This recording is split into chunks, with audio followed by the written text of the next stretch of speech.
Madurai K நகர் பகுதியில் செயல்பட்டு வரும் ஸ்ரீ கிண்டர் கார்டன் பள்ளியில் விளையாடிக் கொண்டிருந்த குழந்தை மூடாமல் வைத்திருந்த தண்ணீர் தொட்டியில் விழுந்து உயிரிழந்துள்ளது.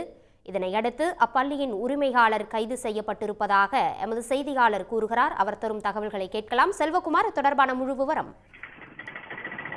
மதுரை கே நகர் பகுதியில் இருக்கக்கூடிய கிண்டர் கார்டன் பள்ளி ஒன்றுடைய தண்ணீர் தொட்டியில் 4 வயது பெண் குழந்தை விழுந்து இறந்த சம்பவம் பரபரப்பை ஏற்படுத்தி இருக்கிறது.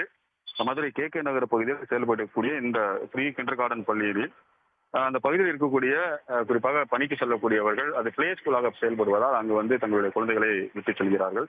இதனிடையே மதுரை ஒத்தைக்கடை பகுதியைச் சேர்ந்த ஆருத்ரா என்ற 4 வயது குழந்தை இந்த பள்ளியில் சேர்க்கப்பட்டிருக்கும் நிலையில் இன்று காலை விளையாடி கொண்டிருந்த போது திடீரென்று இந்த பள்ளிக்கு பின்னால் சென்று அங்கு வைக்கப்பட்டிருந்த தண்ணீர் தொட்டியில் அந்த குழந்தை விழுந்துள்ளது. பள்ளியில் இருந்தவர்கள் உடனடியாக அந்த குழந்தையை மீட்டு அருகில் இருக்கக்கூடிய தனியார் மருத்துவமனையில் அந்த குழந்தையை கொண்டு சிகிச்சைக்காக சேர்த்தார்கள். ஆனால் தற்போது சிகிச்சை பலனளிக்காமல் அந்த குழந்தை இறந்திருக்க சம்பவம் பரபரப்பை ஏற்படுத்தியிருக்கிறது. முறையாக அந்த தண்ணீர் தொட்டி மூடப்பட்டதா, தொடர்ந்து இந்த குழந்தைகளை கண்காணிக்கின்ற பணியில் அந்த பள்ளியினுடைய இருக்கக்கூடிய அந்த பணியாளர்கள் இருந்தார்களா என்பது குறித்து போலீசார் விசாரணை மேற்கொண்டிருக்கிறார்கள். அது மட்டுமல்ல, பள்ளியினுடைய உரிமையாளர் திவ்யா என்பவரையும் போலீசார் தற்போது கைது செய்து அவர்களிடமும் விசாரணை நடத்தி வருகிறார்கள். தொடர்ந்து இந்த சம்பவம் குறித்து போலீசார் வழக்கு பதிவு செய்து விசாரணை நடைபெற்று வருகிறது. விரிவான தகவல்களுக்கு நன்றி செல்வகுமார். உடனுக்குடன் செய்திகளை தெரிந்து கொள்ள சன் நியூஸ் பெல் ஐகானை கிளிக் பண்ணுங்க.